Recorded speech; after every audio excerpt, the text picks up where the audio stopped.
from 7:30 to 9 a.m. So today we're late, maybe because of one or two things, but then we shall be coming to you quite early from 7:30 to 9 a.m. as obviously things pan well, we shall be improving on our time. Also, to just mention to you is that every Monday we shall be doing something called Expert Monday, bringing different guests to the show to talk about their areas of expertise, to talk about different aspects of careers, to talk about different spheres of making their livelihoods. And also, we shall be doing this in a way that it edifies you, it educates you, it inspires you, and at the end of it all, makes your life better. So every Monday, be sure to tune in to the Morning Glory Show to just get the Expert Monday. Tuesday, as I've said, politics, governance, and the law. Wednesday, we talk about your health, healthy, wealthy, wise. Why should you invest in your health, and how should you invest in your health? That is what we shall be doing every Wednesday. Thursday, we talk about family and relationship. We just try to improve our human interaction, to improve the quality of our interactions within our family units and even within our day in, day out life. Yeah, so that is it for Thursday. Friday ni siku ya kujibamba, siku ya happy. So on Friday we shall be doing art, we shall be doing a lot of entertainment, a lot of sports. And so if you'd want to maybe we'll be talking about anything that goes into art, entertainment, sports, and culture. So we shall be having a DJ on the set, just making sure that the mood remains to be one that is enjoyable. But then for this particular show, welcome. We shall be talking about, I've said, politics. We shall be talking about governance. And just to introduce my guest, with me here is Audrey. So Audrey is a print journalist. She's worked in almost all the big media stations you'll think about. She's also worked for Nandi County, currently actually working for Nandi County. But then who else is in a good position to introduce her than to just give her a chance to maybe say something a little bit about yourself, Audrey. Okay, very good morning to everyone watching. I'm very glad. Thank you for having me here today. It's an honor and it's also a pleasure. My name is Audrey Ngeny. I'm a print journalist by profession. Print is my feature. I also like politics and policies. I think it's no longer a rare thing to women because it used to be like a man thing, but I'm very glad that there are very many women coming out to inspire us as very young and fellow women to actually check and to look into politics, which is a very good thing. I'm currently working with the county government of Nandi as a communication officer, but still that doesn't hold me further. I'm also a farmer. I really love farming. Okay. And it's an honor to be actually here with you. I'm very grateful. Okay, so you had Audrey pia ni mkulima. I'm just making sure that tunapata chakula. For those who are watching us, this being our first show actually, maybe just give us feedback. How is the sound? How is the video quality? Are you liking the vibe in here? And for the next maybe 1 hour, we shall be here with Audrey talking about everything and anything that is happening currently in the political world. And maybe just to set the tone for this particular conversation is something that is happening so close to us. This show is coming from Eldoret. That is a Zan Mall, basement A.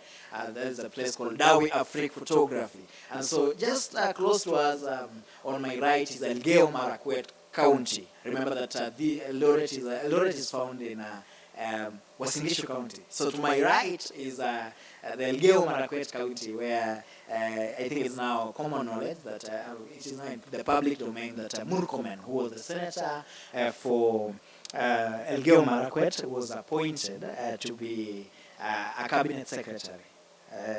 And so there is vacancy then in Elgeyo Marakwet, and so many people have come up to eye for the seat, and people are asking, why so many people right now? Yet maybe a few months ago, we had only 2 people, I think, competing. Yeah. Even in the party primaries, we didn't have so many people as we're seeing them right now. What do you think has maybe influence what we're seeing right now? from my own view first, I want to say I want to congratulate I think there are around 40, 40 candidates who are eyeing for the seats, and I'm very elated that most of them are youth, which shows how the perspective on how politics is really changing in our country, that youth are really taking their spaces. Having the 40, I think it's an inspiration that they got. I think we have, if not 10 or 9, young members of parliament who are being elected. And if you see most of them, I think for Elgeyo Marakwet, I think there are three young politicians or members of parliament. Actually, including the governor. Okay, yeah, plus the governor. I think for them who have been elected. So I think it is something that has sparkled the youth there, and I'm very delighted. I'm actually happy that the youths are really taking their pace, they're taking their spaces, because we have to let out our voice, and we have to work on what we as youth feel is actually rightful for us. So I'm very glad that the 40 have really come out. I think it will really be a wholly contested seat. But I wish each and every one of them all the best. And we hope that once they're elected, you shouldn't just be a youth who is elected and just for name that you're a youth. And actually, now that you've mentioned it, that was going to be my next question, my next side of discussion. Because as much as youth are coming out to maybe take up leadership positions, I think you work in a county that already we've had, and I know maybe you may not talk much about this because he's your boss, but then we've had other counties elect very young people. Yeah. Nandi County is an example. Yeah. We've had the governor, Yes. who's very young. Uh-huh. We have the senator, who is not yet even 40. We have the women rep, who I think is in her late 20s, Yeah, right? yeah. And maybe based on performance, because these people have been in power before, what do you think is the future? What do you think the future holds for young people who are eyeing public positions? And surprisingly, our speaker for the County county assembly. assembly is also young. So I think I'm glad that my county is actually focusing on letting the youth do their work, because people believe in them, that they still have this energy, and there's high expectations. But I can say from how I've seen, from my own judgment, that I feel as youth we have more energy, and we can really deliver as much as we can. So I think the ball is on our court to prove to most of people that actually we really have to work hard, so that we don't have claims that we elected young people but not doing their work, so that it doesn't bring the preferences that we elect young people and all that they focus on is greed. So I wish that any young politician who is also listening to me, that they have a mantle on their hands, that they actually have to ensure that they really perform very well to the delegations that are being delegated by the people who elected them. People elect you because they believe you have something different in yourself. So as youth, we should really work hard and ensure that we stand out to help each and every one of ourselves, and we lift each other. There is no need of us having a bad wagon with one or in between us. That won't help us to grow. But as youth, if we stand together and work as a team, I do believe we can make a change in this country. So I'm not even surprised. I'm very glad that you also have a young president, unlike past presidents. So for me, I do believe seeing President Ruto as an icon to many youth, because they're like, this guy has never lost any election. He's young, he has the zeal, he has the energy, and the things that he actually promises, I think, is what actually even sparkled. They are the youth from Elgeyo Marakwet, the number of them who want to contest for the senatorial seat. So I'm actually not shocked somehow, but I'm also elated that there is a good number. Okay, and you mentioned something in your opening statement that actually you're happy that also women are coming out, maybe giving an example of yourself, saying that women are now coming up to take up careers that in the past looked like it was a men affair. And as much as that is happening, there is some activity towards that particular point. But women still lag a little behind because even looking at the president's cabinet, and we'll still maybe go there, looking at women who are elected to positions, yes, there is an increase, but then also how long do you think it will take to maybe now balance the men and the women in the political sphere in this particular country? For Kenya, I think so many things hold women back. And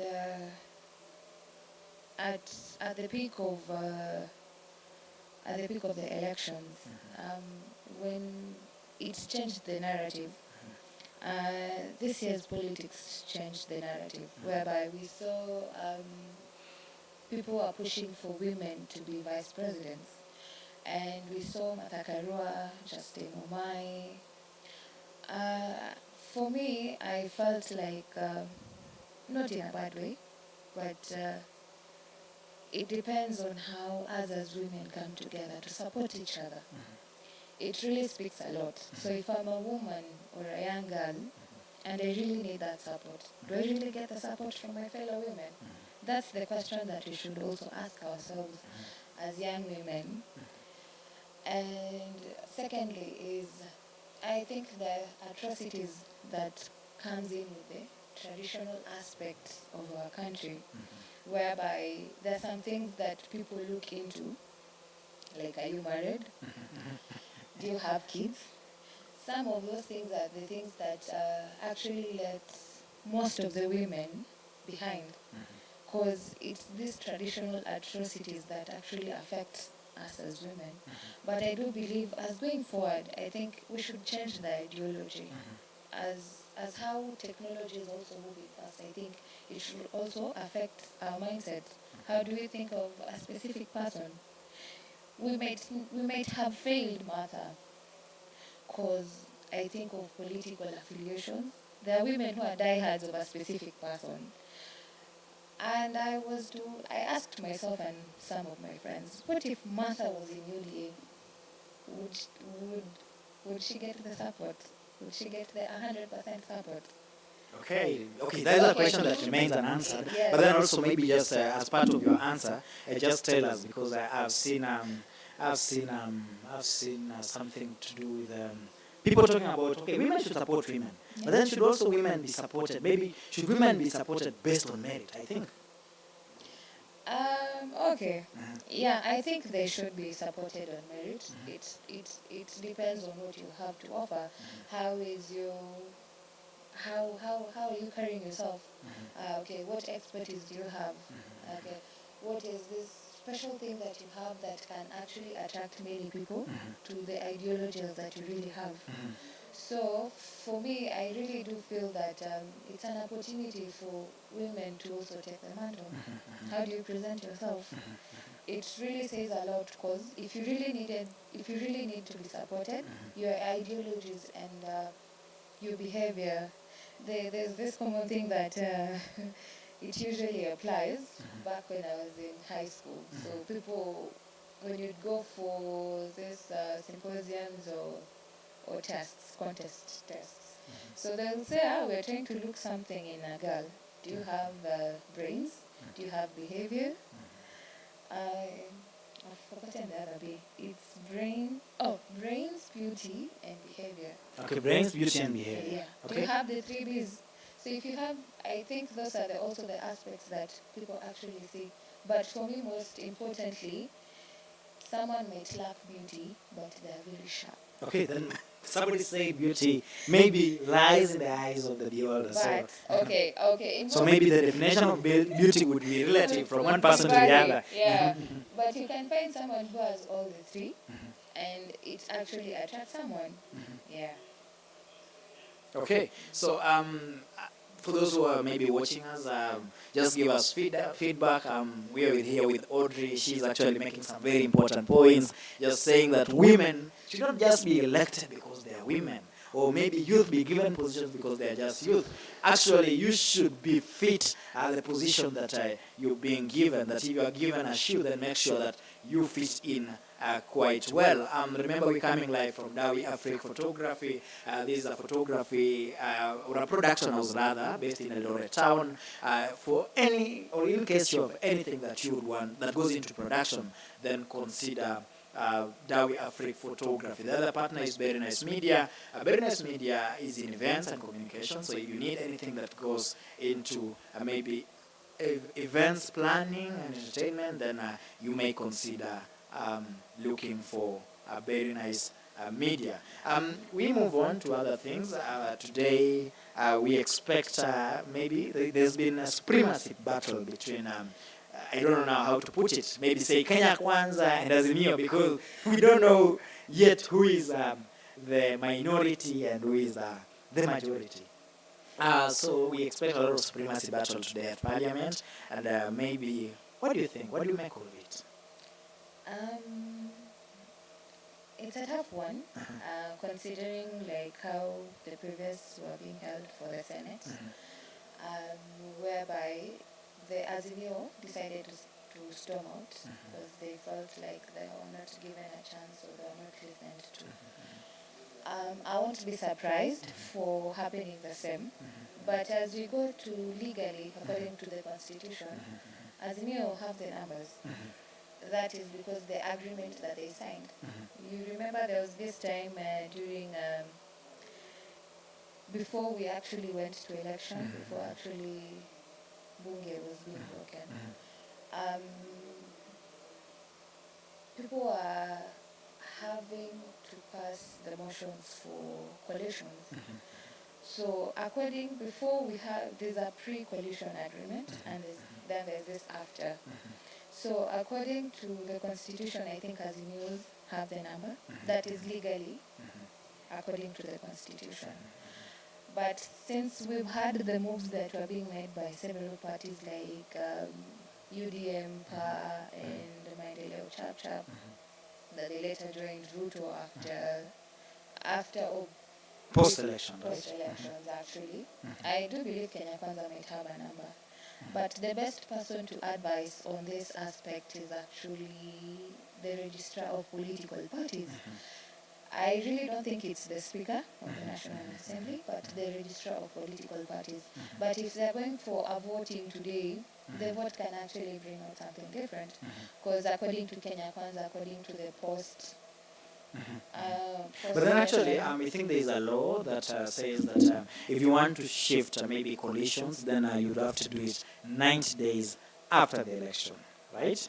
There is that particular law, and many people have talked about it. Then also Kenya Kwanza, in the argument, said, I think there was a discussion between what is a coalition party. Are you getting it? Because they were saying that Azimio, as it is actually not a party. Or no, is a party. Actually, is a party and not a coalition. So they're saying that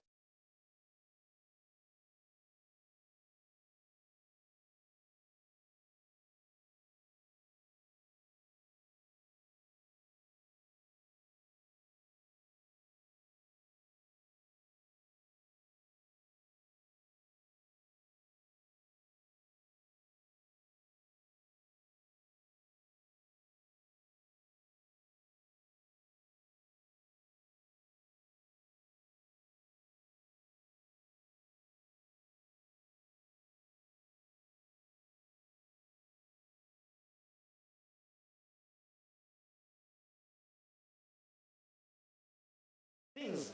Gachagua, Rigidi. So apparently we're seeing a lot of, first of all, there's a lot of excitement around the deputy president because maybe of his history, maybe of how he speaks. He shoots directly from the hip, or he shoots, okay, he doesn't mince his words, he speaks stuff, and there have been a lot of excitement anytime Gachagua speaks. I remember just before the election, Azimio, every other time saying, give Gachagua the mic, because maybe they thought that the guy would speak and spoil what's for Ruta. But then Gachagua went on and maybe actually gave Ruta some votes in central Kenya, and actually they're in government now. So what do you think about, first of all, the excitement around Bwana Rigiji?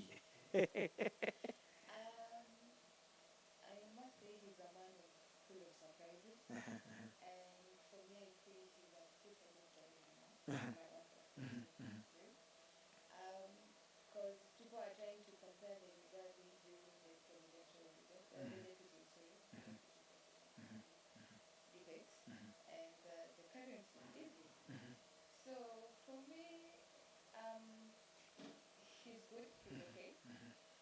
But I think he needs grooming, and maybe he needs a communication person.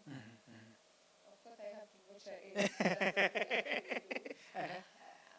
Someone who can actually guide him. Because we were seeing the facts that he was bringing that had, I think, there was a misinformation Yeah. between him and the CBK, whereby CBK came out to refute his claims.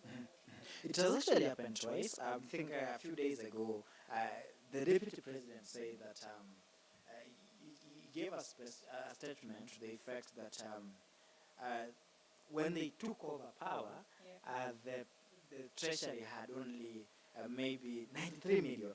The CBK came out to say that government does not store money somewhere where you can go say that maybe the government right now has this amount of money. I think also, was it on Monday? I think it was Sunday. Bwana Gachagua pia akasema that it was, I think, on record saying that there is no foreign exchange at the Central Bank of Kenya, that there is no dollar in the country actually to facilitate importation of fuel. And the governor of CBK once again says that the CBK has no business in maybe managing foreign exchange for a private transaction. Maybe what do you think? Okay, as a communications now specialist in this manner, maybe what does it take to maybe get regard the right image? As I said, first before I respond to that, his comments actually affected so many guys who are in Bitcoin and Forex, because I think some might have made losses and some might have made some income out of it. So for me, I feel like the perfect way to have a deputy president groom. There are some friends of mine who are having this debate and they're actually trying to compare Rigathi and Ruto. Maybe just to interrupt you, I've said before that this is a relatively new show. Na bado mambo yetu at times inakaa kidogo kienyeji. And I'm saying maybe your mic is kind of not well fixed. Maybe my producer can help you do that so that we get the right feed. Maybe we can get that quite quickly. I think that is good right now. So are you explaining something? And maybe just so that we could lose the audio, which is very important. Na unajua hapa hatuko mainstream bwana. We will correct this thing show ikiendelea. Hatuwezi haribu kazi. Anyway, that was a light moment. Okay. As I was saying, people are trying to make a comparison, and at times making comparison between two people might be good, and at the same time not good. So my advice would be, if we get someone very good who actually can groom the DP before he talks, to make sure that he has the exact facts with him. And I'm great in a joking way that people thought that Rigathi thought that it was the end of Memlords, but I'm glad that Rigiji is now trying to create it as a humor for most of the people. But what I'd really say, at least he has a communication person or an expert who can actually groom him on matters of how he can talk, so that it can't bring two conflicting issues between governmental agencies. And actually, I think the office of the deputy president, of course, just like any other office as communication guys, maybe they just need to be more keen on, I don't know, maybe handling the deputy president before he goes out on press. But then it will be interesting to watch how the deputy president will be communicating in the future. He promised that he'll be working on his body and dressing. I think something is happening. So congratulations, Bwana Rigiji. Fix tu hapo kwa speech kidogo, then you shall be fine. On to other things, but then before we go there, just to remind you that this is the Morning Glory Show. It is our first ever show. And so maybe just give us feedback on how the sound is and how the video is, if you're getting us right. if you're getting the right video quality, the right audio quality. Of course, this shall improve greatly as we continue to do this. But then for this particular show, it's kind of a dry run somehow. That's why I brought a friend of mine, somebody whom I'm used to, so that as we also do this before we maybe bring you other guests, we shall have made sure that everything is coming to you in the right manner. So just give us feedback, talk about the sound, talk about the video, and also maybe you can also talk about the topic at hand right now, where we're talking about different aspects of politics, what is happening currently in the country, and all that is making news now. And just to remind you that the Morning Glory Show is a product of Very Nice Media and the Dawi Afri Photography. We're coming live from right now. So on to other issues, Audrey. Yeah. There is the Freemasonry. Lawyer Ambrose Rachel came out the other day and said that actually he's been a member since 1994. Unajua kuna ile watu wanaogopa hiyo kitu kiasi, and so people have been talking about it. What do you think about the whole thing, first of all? What excites me is what he actually said and what we actually know when we were young. I don't know if you know this, but here in Eldoret, I think there used to be one close to Muigaus. Yeah, I know. When we were young, we couldn't stand there. Ukifika hapo unakimbia mbio, because you didn't even have to stand, because people used to say, at that time, we used to believe it's the satanic or the demonic way of way.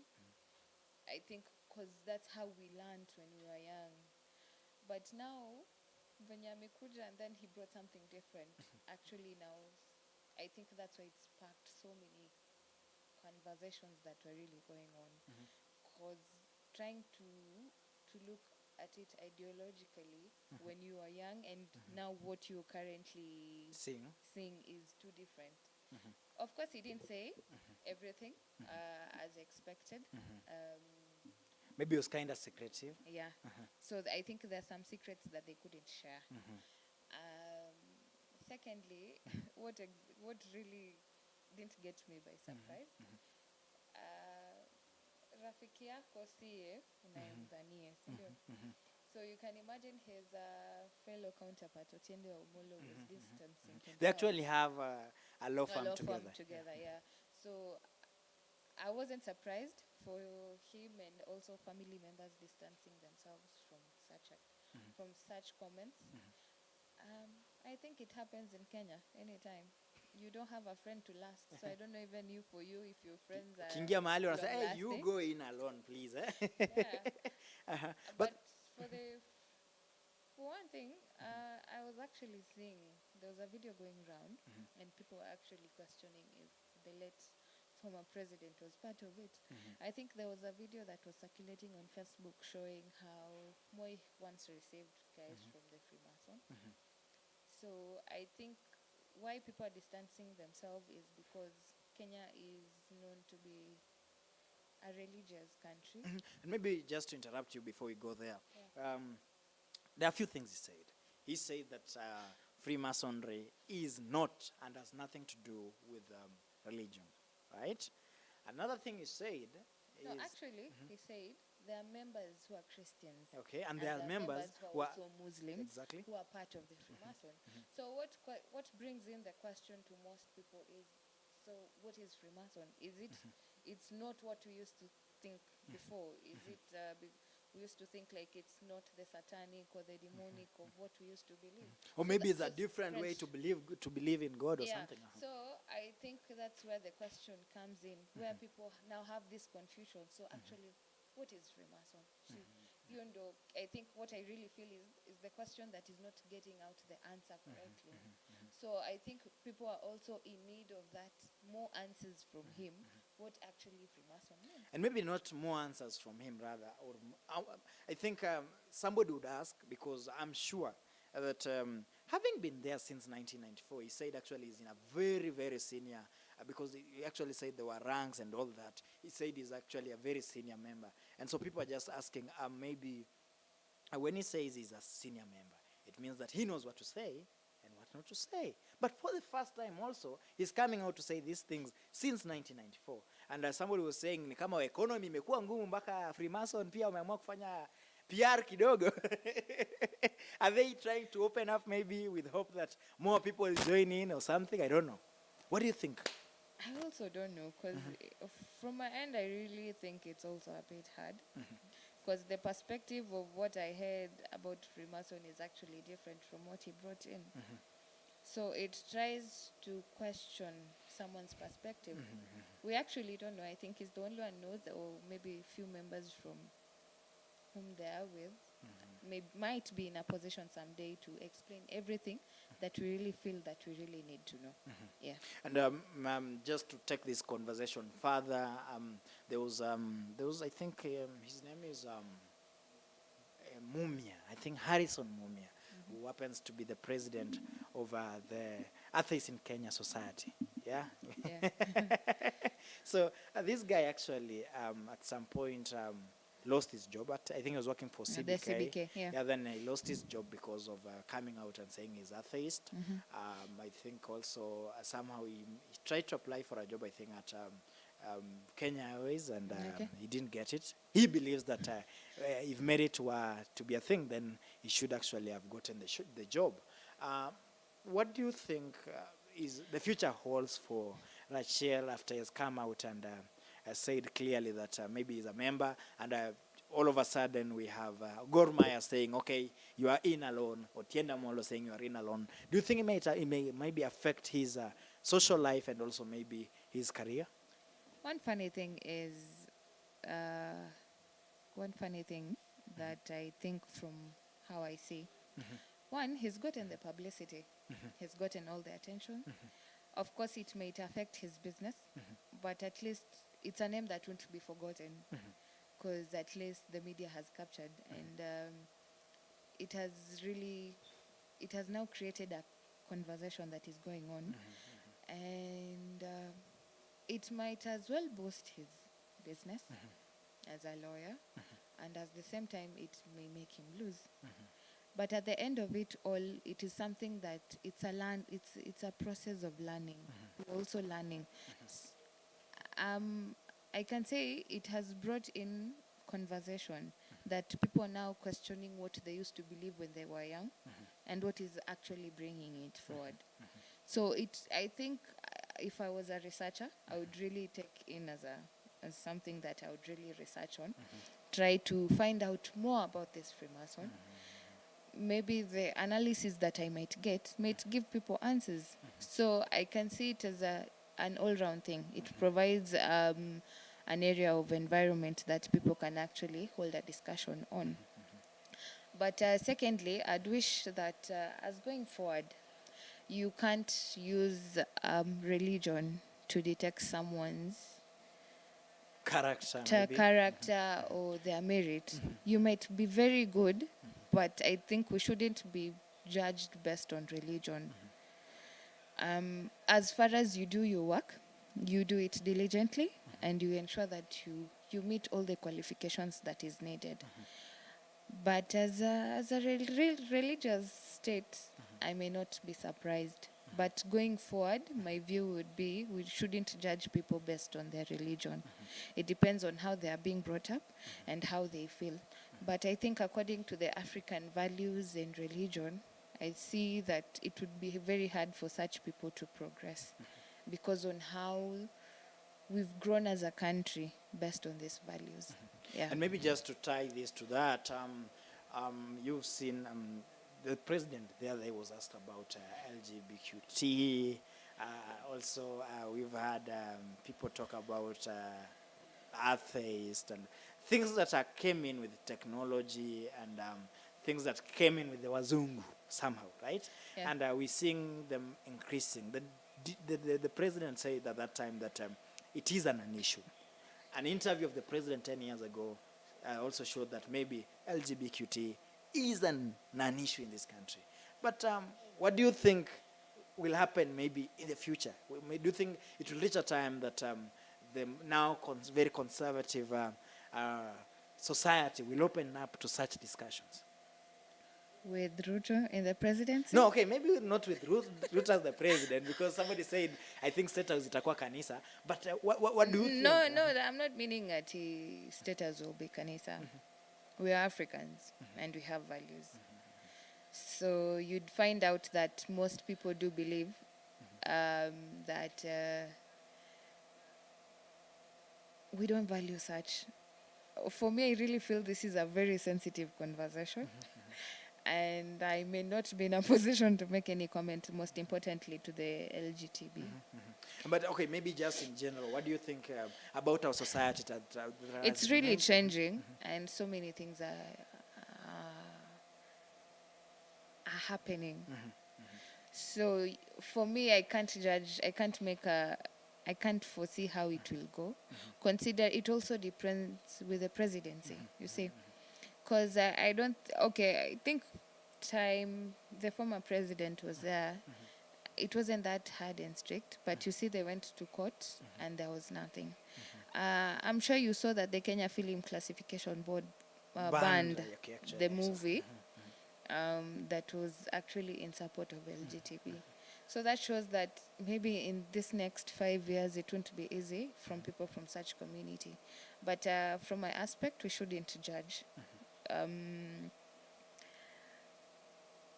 Wow, it's a hard one. Story. So we're coming actually to the tail part of this particular interview.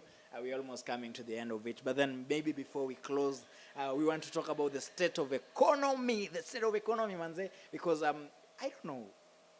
I think the president is, 3 weeks since he was inaugurated. He just named his cabinet barely a week ago. They've not even been vetted by the parliament. And already people expected, I don't know, what is it that Kenyan expected the president to do within 2 days? Because there are even some blaming him for the fuel prices. There are some praising him for the things that have happened. What do you think is the missing link that Kenyans don't understand actually how governments work? Kenyans should know that Kenya is broke. Okay? And si ni watu maskini, hatuna kitu. Because you remember even before they were even sworn in, they were saying how dead our economy is and how the inflation rate is actually high. Secondly is that Kenyans should understand that the living standards have gone high. And if a product or a service goes up, that's how inflation also hits up actually. And Kenyans should understand that it would take time. I'm glad that he cut off the subsidies, because I'm sure he was trying to see who are these people benefiting from the subsidy? Is it helping? So for me, I really do believe that we give him time. He's just in office. He's not even done with 1 month. And I'm glad on the steps that he has taken so far. I was even amazed when they cut off 300 billion from the budget, though some politicians were not agreeable to how Ali cut the budget. So for cutting the 300 billion was actually made sense. Why would you have tea and now we are broke? Now would you have to borrow money to have tea and mandazis and flowers in the offices? So I wasn't surprised when he cut off the 300 billion budgetary from maybe specific ministries. I think he's trying to work on, even with he said even the country does not have savings, doesn't have a saving account, that in times that we are in debt, we shouldn't be going to borrow. That's why he was saying, if you come to a place whereby you found that there's a hole being dug, you shouldn't continue digging that hole, because if you continue digging that hole, the worse it becomes. So for Ruto, I think he has good experts. I was pleased when he chose Ndungu for Treasury. He's a man who was a former CBK governor, time ya Kibaki. So I have so much faith in Ruto, and people should just give him time. Okay, give him time. Yeah, he's barely a month, but you see how he's doing his work. inakwambia this is someone who really has Kenyans at heart. Let's give him time. Lakini si pia Uhuru tu alitufanyanga hivyo. Alianza vizuri vizuri. I'm not saying he failed, but ilifika mahali and you are wishing like he goes away. What do you think? See, Wakenya hukuwa na nini? Watosheki okay, ama nini? no. Ama ni kutoelewa? Not all Kenyans understand. But if the government is given up, okay, kuna kwanga tu na watu hawawezi elewa, unaona, it's very hard. But I just wish that, okay, the promises they made, they might not attain all of it. So the reasons why for you feel like you felt like Uhuru should go, it's because there was no proper transition of how you're working. Because people felt like you had the DP say that he was now taken to the opposition. So this is someone you used to work with. This was someone who had the Big Five agenda. So the Big Five agenda was set aside because he wasn't part of the government as per his sentiments. But I do believe if Ruto is really going to work with his team, I really do feel he'll deliver. Let's give him a span. So we give him time. We give him time. Okay, and maybe about our economy, and I remember the DP. Okay, we used to calling him the DP, the president. I know the name Actually, still sticks in the mind. So the deputy president, while speaking in parliament, actually it was the parliamentary address. First of all, it is the shortest in history. Mentioned something about saving. Maybe that would be the last thing we'll handle today. He mentioned something about saving, and you've mentioned something about saving. First of all, why are the Kenyans not saving? Is it that there is nothing to save, or it is a culture we've not cultivated? You know, when the economy hits very hard, you'll have to be forced to dig into your pocket. And what I'd really advise when you're growing, like if you have a son or a daughter, teach them on how to save. Kitambo, okay, I schooled in Hill School. So you'd have... Okay. Sorry for another day. It's okay. So we'd have other people that come from different places. So for them, they'd have these piggy banks, you see.